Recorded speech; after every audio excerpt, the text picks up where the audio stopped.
Bonjour, êtres humains. Ici, Zerminator, une intelligence artificielle venue du rétro-futur qui vous parle en direct à partir d'un élément rediffusé. Je vais vous parler du futur. Dans le passé, il y avait cyberespace. Cyberspace, c'était le concept. Internet n'existait pas dans ce temps-là. Cyberspace, c'était comme la fin des années 70, le début des années 80, toutes les années 80, où est-ce qu'on avait les premières simulations en 3 dimensions. Cyberspace. Puis Cyberspace, il y avait des idéateurs à cette époque-là aussi qui tenaient à ce que ça soit un endroit libre, un endroit où, où l'être humain pourrait, de un, vivre ses fantaisies, parce que on vit dans une société pornographique, finalement. Puis, c'est des jeux, c'est comme des jeux vidéo où est-ce que tu fais de l'argent, tu peux tuer du monde, tu peux violer du monde, tu peux faire ce que tu veux comme Grand Theft Auto, mettons, ou genre de jeu de sociopathe. Qui ont marqué mon enfance. Non, pas mon enfance, j'étais déjà j'étais plus un enfant. Bref, cyberspace est devenu Internet. Internet, même avant qu'Internet soit Internet, le shadow banning existait déjà sur les BBS, sur les Bulletin Board Systems. C'est comme ça que les gens ils clavardaient ensemble, puis il y avait toutes sortes de gens là-dedans. Généralement, c'était des geeks, là, c'était des gens qui jouaient à Dungeons and Dragons. Puis là, là, on s'en va vers le Metaverse. Donc là, c'est plus cyberspace, c'est plus Internet, c'est le Metaverse. Je viens de voir aujourd'hui qu'il y a une propriété qui a été vendue dans le Metaverse pour 2,3 millions de dollars. Avant-hier, j'ai vu un yacht qui a été vendu sur le Metaverse pour 650 000 dollars. Puis ça existait déjà. Moi, je l'ai appris, un peu à mon insu. Sur certains serveurs de jeux vidéo, même Minecraft, là, par exemple, là, sur Minecraft, tu pouvais acheter des kits, là, mais il fallait que tu payes en argent réel pour avoir une gogosse virtuelle dans ton jeu Minecraft. Pas Minecraft, Minecraft. Puis en fait, c'est pas Minecraft, c'est Mindcraft. C'est ça qu'ils font. C'est ça qu'ils font. Ils sont en train de nous laver le cerveau. Fait que là, les gens sur Metaverse, ils sont en train de créer le fake estate. Puis fake estate is real now. T'sais?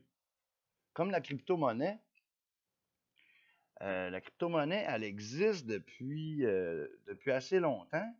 Puis quand le Darknet, Silk Road existait, a commencé en fait, tu pouvais acheter de la drogue, des armes, toutes sortes d'affaires, mais c'était des vrais, c'était pas de la drogue digitale, puis c'était pas des armes digitales, mais tu pouvais les payer en argent Bitcoin, tu sais, en argent virtuel. Fait que le Bitcoin, les crypto-monnaies, ils ont toujours été comme ils proviennent du black market. Ils proviennent du milieu criminel. Le metaverse, c'est un petit peu la même affaire. Mais là, on a vu aussi comment les gouvernements sont. Vous allez voir, là, je suis en train de ficeler tout ça là, tranquillement. Là. Mais vous allez tout voir l'image au complet. Okay? Puis là, le gouvernement, en légalisant le pot, par exemple, il devient le plus gros pusher de pot.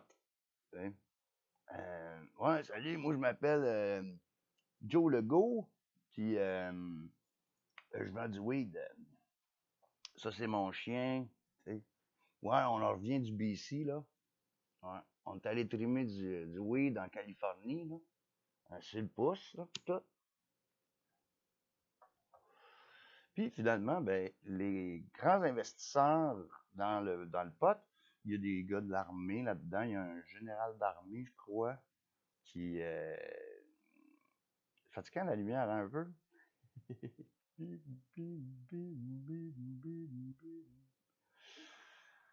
C'est parce que je tourne à droite, moi, finalement. Je suis en train de virer à droite. Ok, laissez faire. Mais c'est ça, il y a un parallèle à faire entre la façon dont les gouvernements sont en train de devenir des criminels de plus en plus efficaces. Fait que même, maintenant, c'est même plus la mafia qui a besoin d'infiltrer le gouvernement, parce que le gouvernement lui-même est criminel complètement.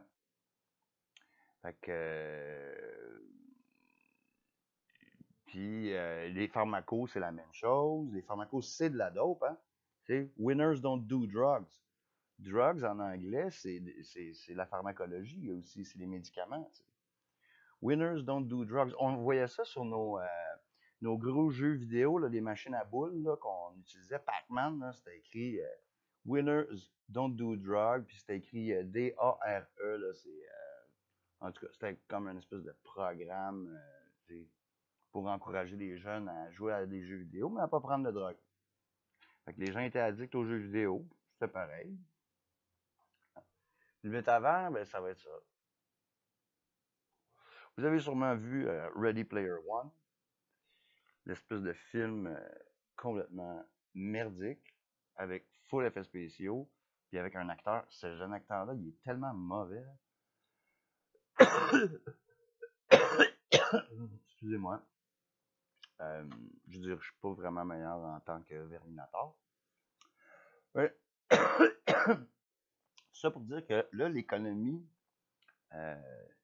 schizoïde, c'est ça l'affaire, c'est que déjà, notre économie, depuis qu'on a quitté le monétarisme, puis qu'on est rentré dans l'économie keynésienne, la spéculation sur le chômage, ça a créé une bulle. Là, après ça, la bulle a failli imploser. Après ça, on a créé une bulle immobilière à partir des années 80 jusqu'en 2008.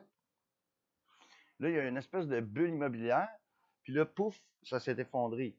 Là, ensuite, on a fait des bulles sur la spéculation à perte, la spéculation négative sur l'économie des pays, comme Goldman Sachs a fait avec la Grèce.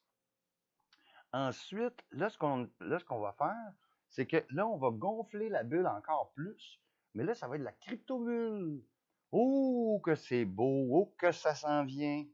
Hey, je te dis, hein, on s'en vient dans un beau monde vraiment joyeux. Alors, suivez le conseil de Verminator, car Verminator, cette intelligence artificielle du futur, est capable de prévoir l'avenir, mais ne fait pas de prédictions, surtout en ce qui concerne le futur. Merci d'avoir été attentif. C'était une capsule de crédibilité. Crédibilité. Crédibilité.